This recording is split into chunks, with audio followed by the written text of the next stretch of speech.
Aku ingin membacakan sebuah cerita kepadamu, maka dengarkanlah. Bangkitnya Kuntilanak, karya Deva Sastrawan.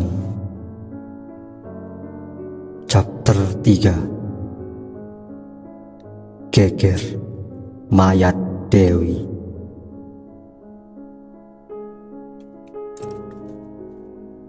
Pagi itu cuaca mendung masih menggelayuti langit di desa Medasari. Meski semalaman diguyur hujan lebat, nampaknya langit masih memancarkan rona mendung. Sesekali terdengar gemuruh di kejauhan. Udaranya yang dingin membuat penduduknya seakan enggan untuk keluar rumah, menjalankan aktivitas keseharian mereka, baik di sawah maupun di ladang. Namun tidak untuk dua sosok lelaki separuh baya yang tengah menyusuri pinggiran sawah.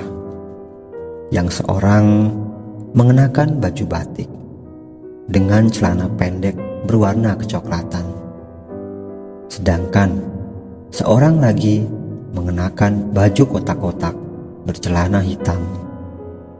Keduanya berjalan santai menuju area sawah mereka untuk kembali mereka garap. Mereka adalah Barjo dan Badri.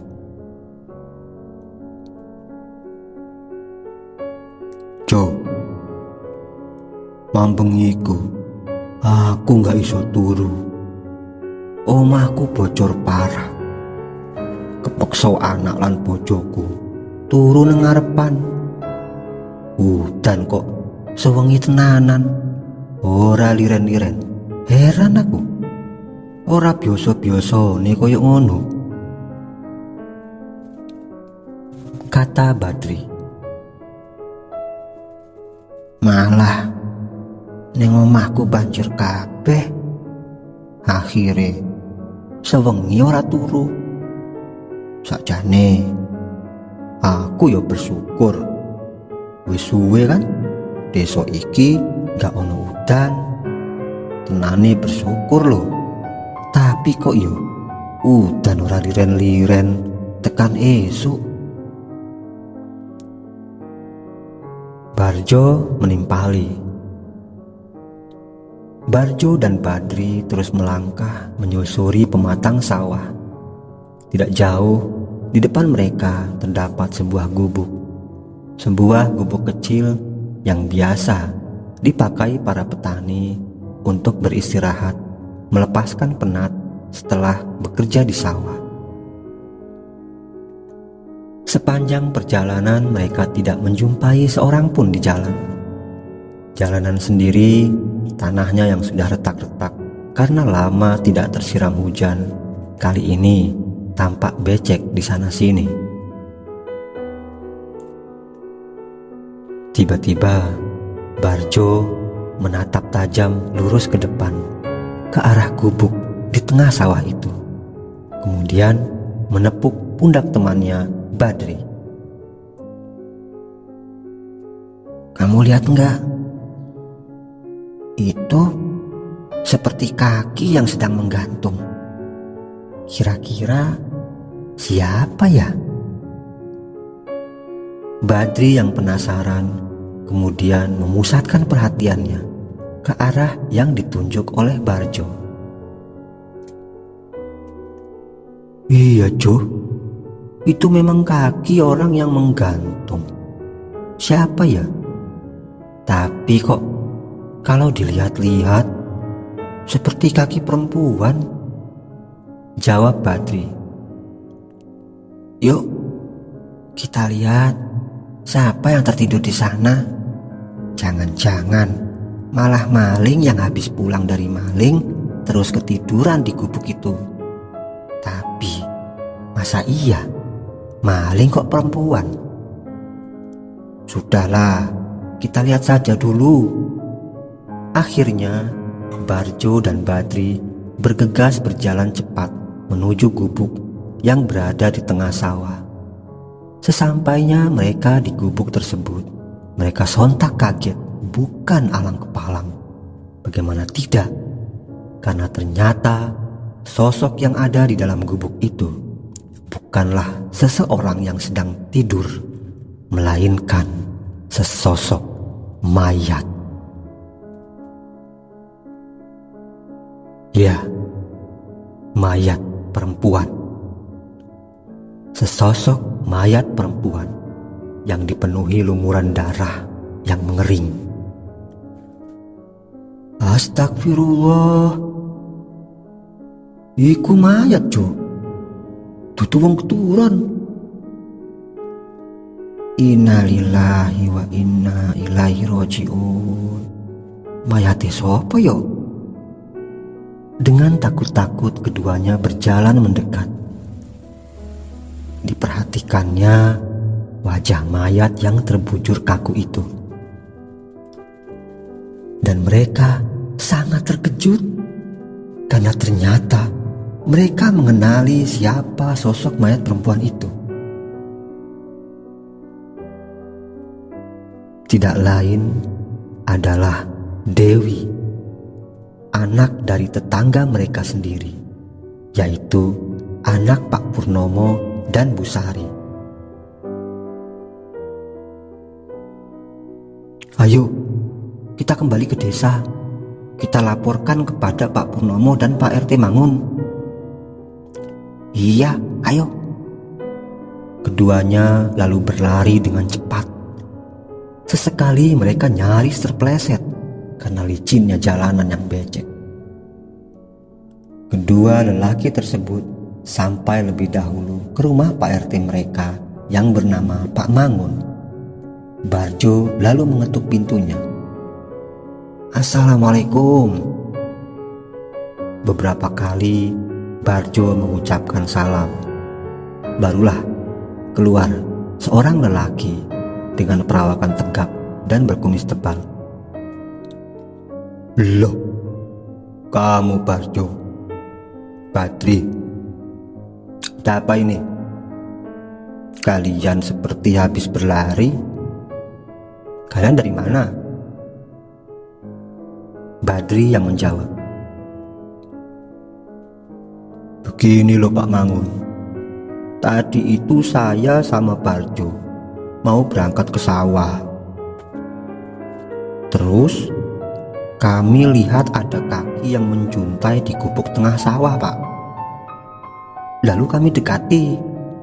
Ternyata itu bukan orang sedang tidur seperti yang kami lihat sebelumnya. Lalu tanya Pak Mangun penasaran. Yang kami lihat adalah sesosok mayat perempuan. Kami jelas kenal siapa sosok perempuan itu.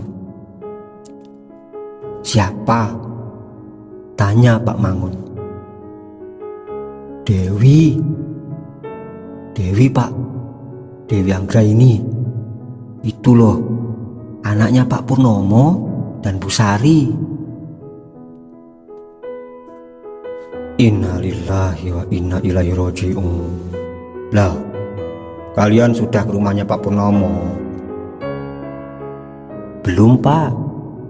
Ini juga kami dari sawah langsung ke sini mengabari Pak RT dulu.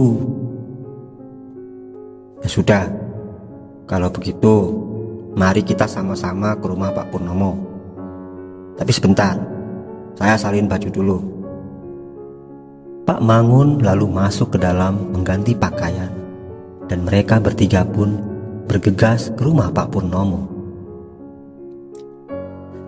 Sesampainya di sana, yang mereka jumpai adalah anak pertama Pak Purnomo yang sedang memanaskan motor di pekarangan rumah.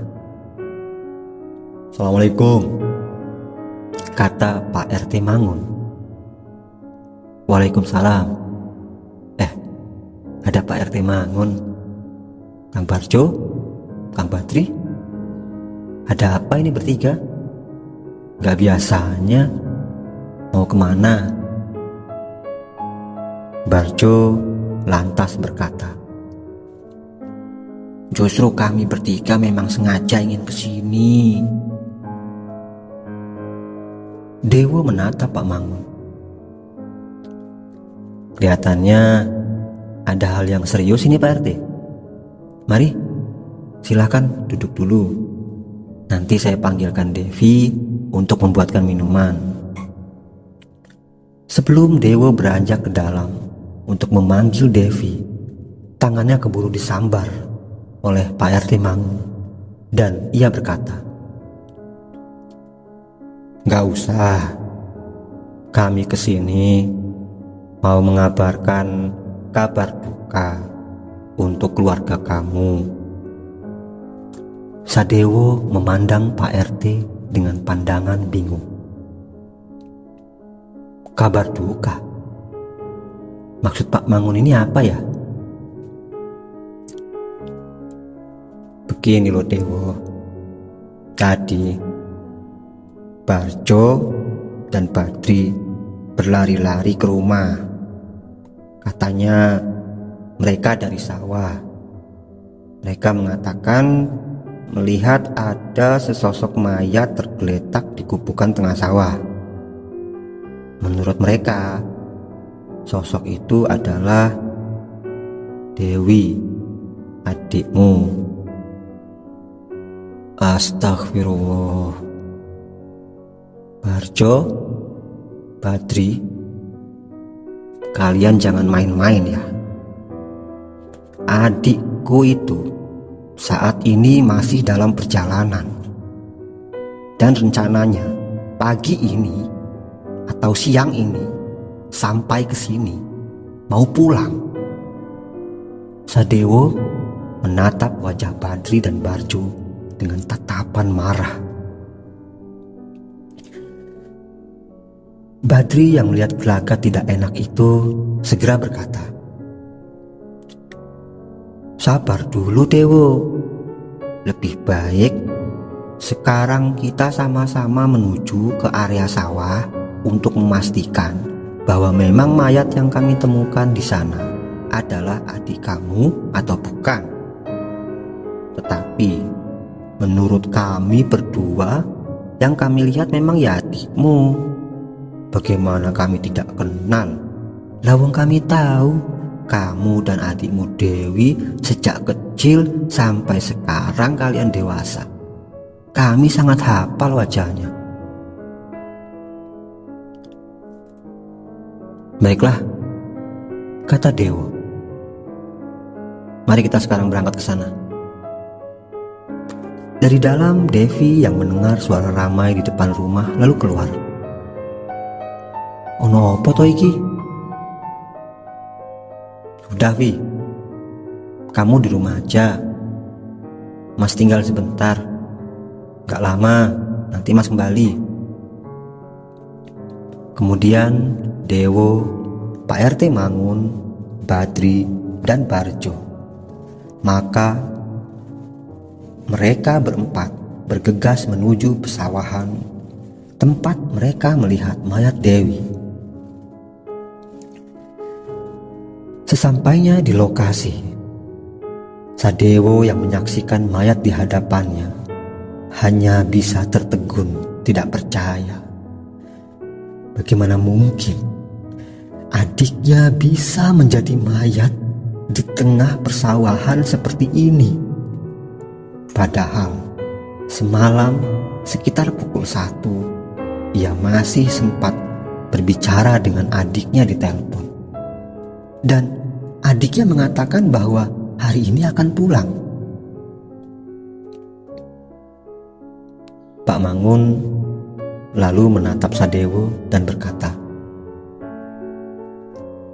"Bagaimana Wo?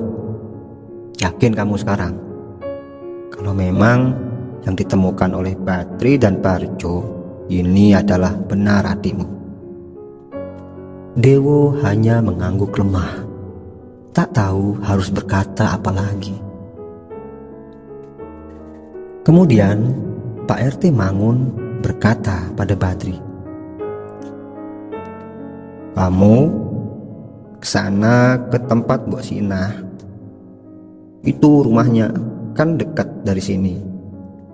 Kamu pinjam jarik yang nantinya akan kita gunakan untuk menutup mayat ini. Badri lantas bergegas ke rumah Mbok Sinah.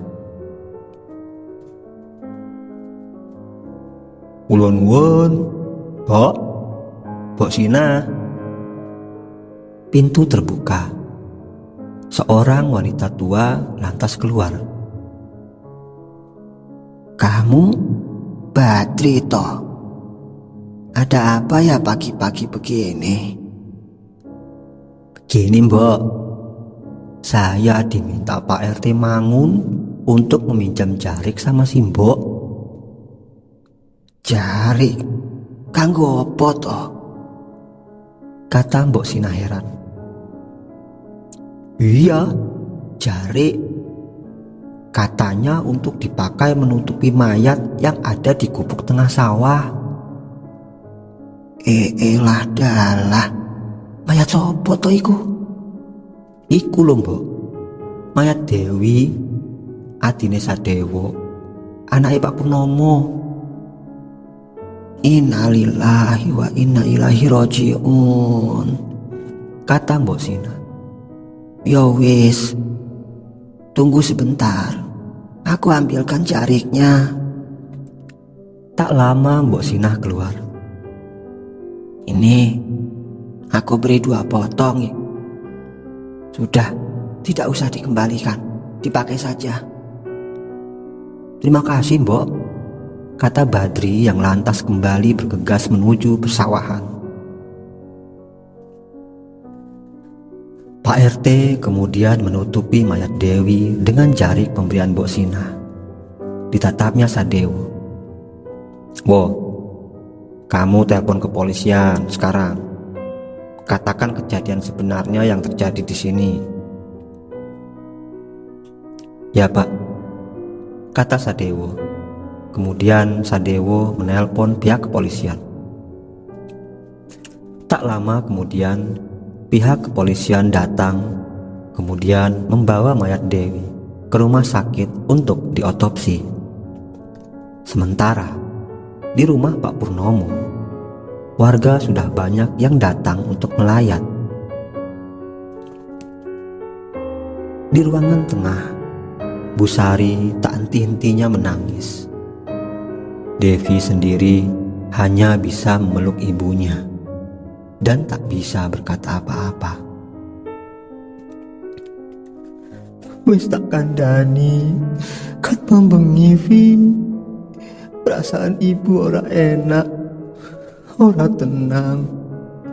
Opo maneh membengikan kowe ngerti dhewe. Fotone Mbak Yumu tiba, kocone hancur pirang-pirang. Tegese kuwi alamat ora apik. Lah nyatane bener, Mbak Yumu yo tenanan mulih. Mulih sak lawase ning akhirat. Bu Sari terus menangis sesenggukan. Beberapa warga yang lain ada yang mencoba menghibur dan mengatakan agar bersabar dan menerima apa yang terjadi sebagai bentuk ujian dari Allah Subhanahu wa Ta'ala. Sadewo bersama Pak RT Mangun masih berada di kota untuk mengurus jenazah Dewi yang akan diotopsi. Kemudian mereka juga ke kepolisian untuk memberikan laporan akan apa yang terjadi. Barjo dan Badri sebelumnya memang sudah ditanya pihak kepolisian waktu di desa, dan mereka nantinya akan dijadikan saksi untuk kasus ini. Sepanjang hari, langit terus menampakkan rona mendungnya. Sore harinya, suasana mendung masih meliputi desa Mendasari, sehingga udara di desa itu terasa dingin dan mencekam. Di teras rumah, duduk Pak Purnomo, Pak RT Mangun, Barjo, Badri, Sadewo, dan 2 orang polisi. Mereka tengah bercakap-cakap tentang kasus terbunuhnya Dewi. Salah seorang polisi membuka percakapan. Jadi begini, Pak Purnomo dan Dik Sadewo serta Pak Mangun selaku RT di sini dan bapak-bapak ini, kami dari kepolisian bisa menyimpulkan bahwa kematian Dewi jelas adalah sebuah tindak kriminalitas. Walaupun hasil otopsinya belum keluar, tapi dari pihak dokter tadi sudah ada kejelasan bahwa Dewi meninggal karena dibunuh dengan luka tusukan berkali-kali di perutnya.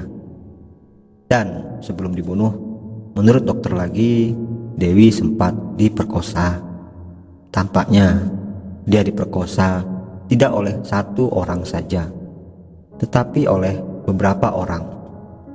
Secepatnya kami dari kepolisian akan segera menyelidiki ini.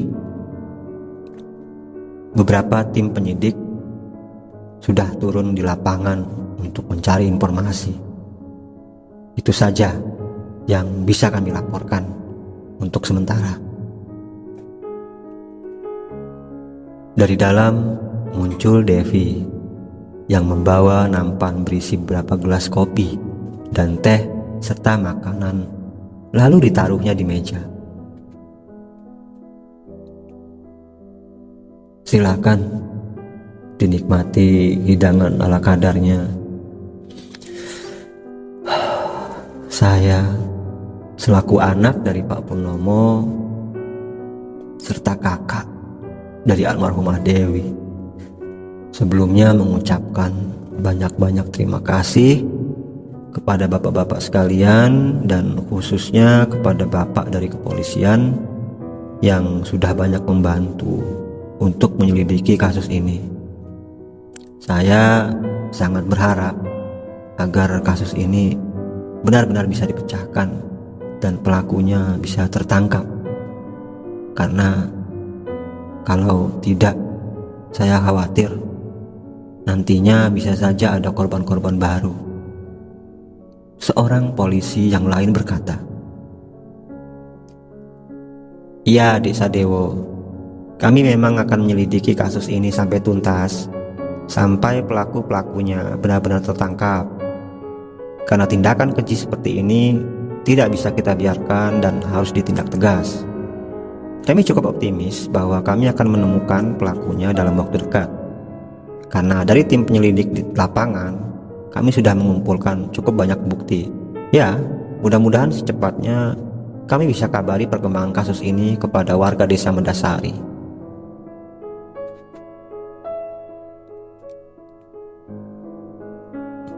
Malamnya, sekitar pukul 7, sebuah mobil ambulan datang.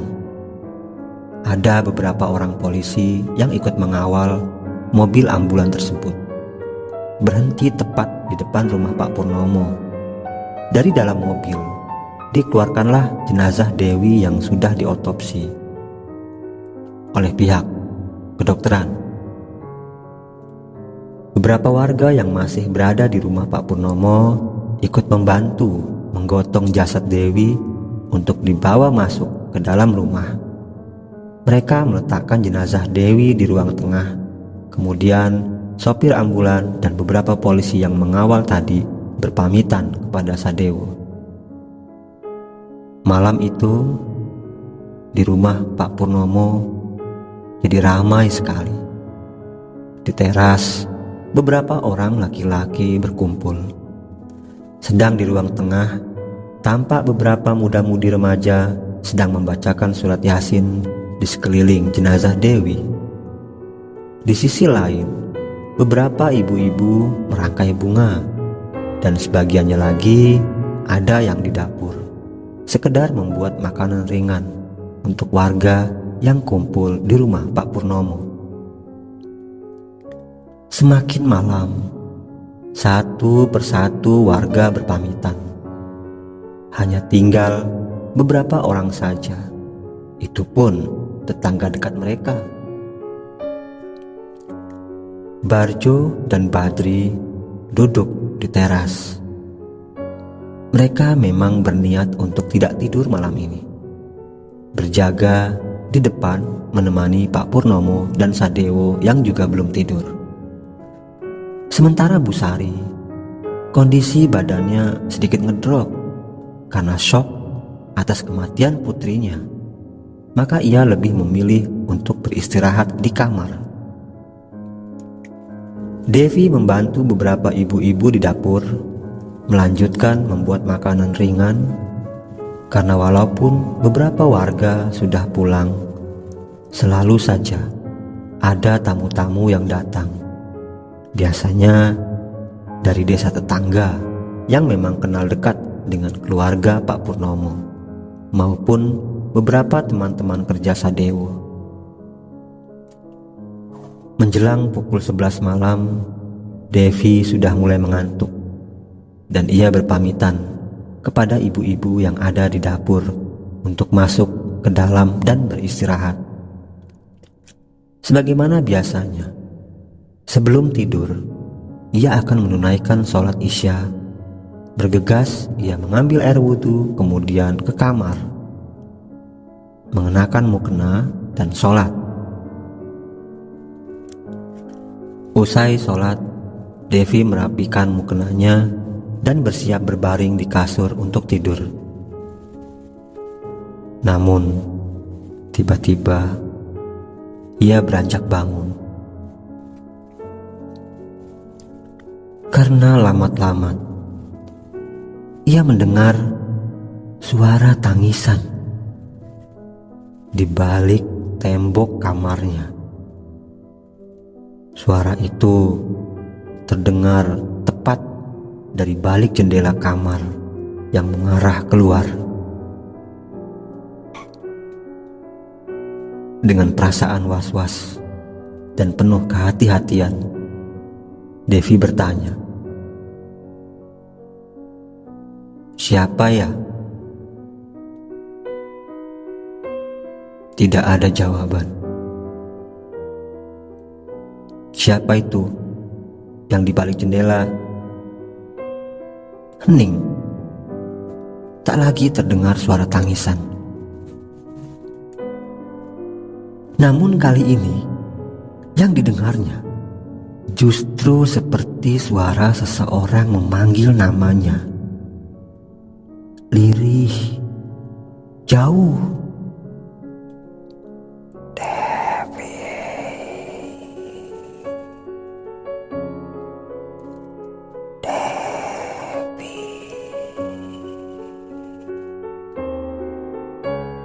Bulu kuduk Devi meremang. Ia mulai ketakutan. Tidak mungkin kakakku menjadi hantu. Tidak mungkin.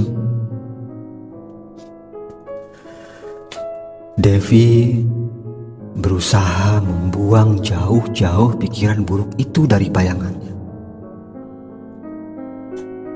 Namun semakin keras ia berusaha membuangnya, semakin keras pula bayangan-bayangan itu menghantui dirinya.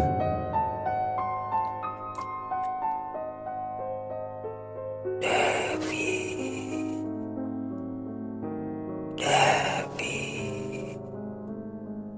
iki aku, Bagyumu. Sontak wajah Devi memucat. Karena suara itu begitu jelas. Ia hafal betul kalau suara yang didengarnya itu adalah memang suara kakaknya Dewi. Tetapi bagaimana mungkin, pikirnya.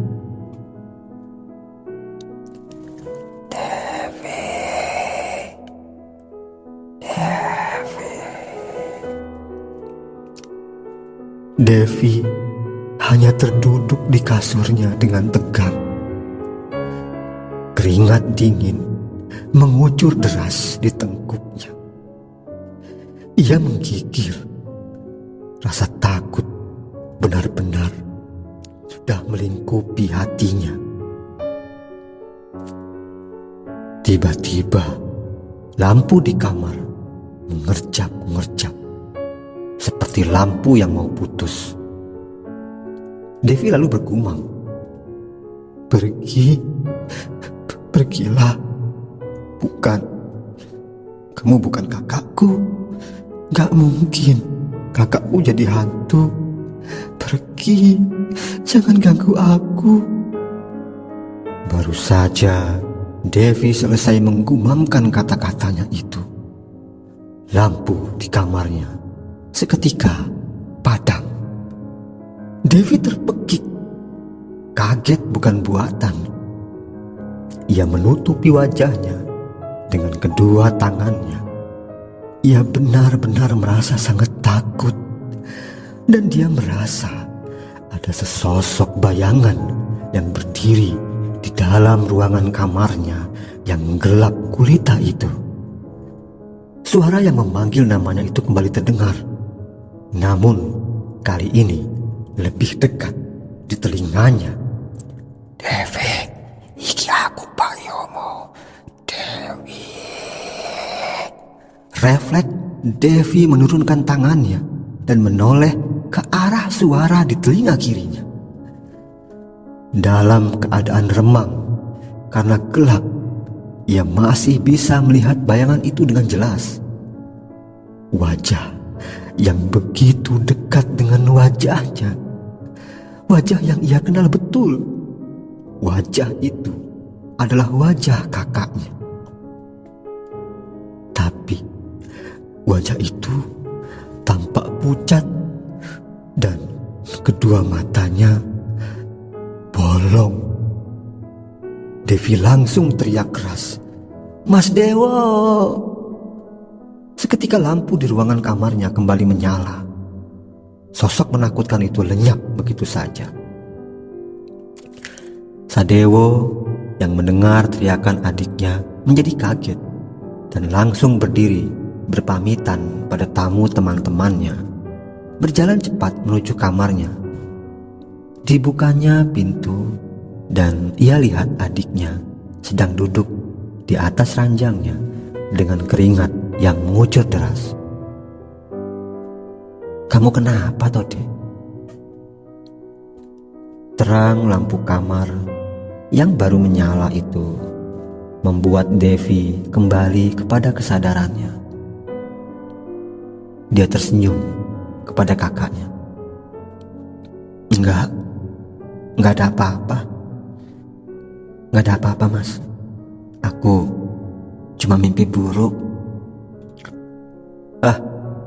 Kamu ini, Mas pikir ada apa? Makanya kalau mau tidur itu jangan lupa berdoa. Kamu sudah sholat isya? Sudah, Mas. Kayaknya tadi aku yang lupa berdoa deh. Soalnya capek, Mas. Dari tadi siang kan aku bantu-bantu di dapur. Ya sudah, kalau tidak ada apa-apa, kamu tidur lagi. Mas tidak enak. Di depan ada tamu-tamu, Mas. Biasa teman-teman kerja Mas datang untuk mengucapkan belasungkawa. Sadewo menutup kembali pintu kamar adiknya dan bergegas kembali menemui kawan-kawannya. Sementara Devi membaringkan tubuhnya, kemudian membaca doa sebelum tidur. Malam itu ia tak lagi mendengar suara panggilan kakaknya Dewi. Devi bisa tidur dengan pulas.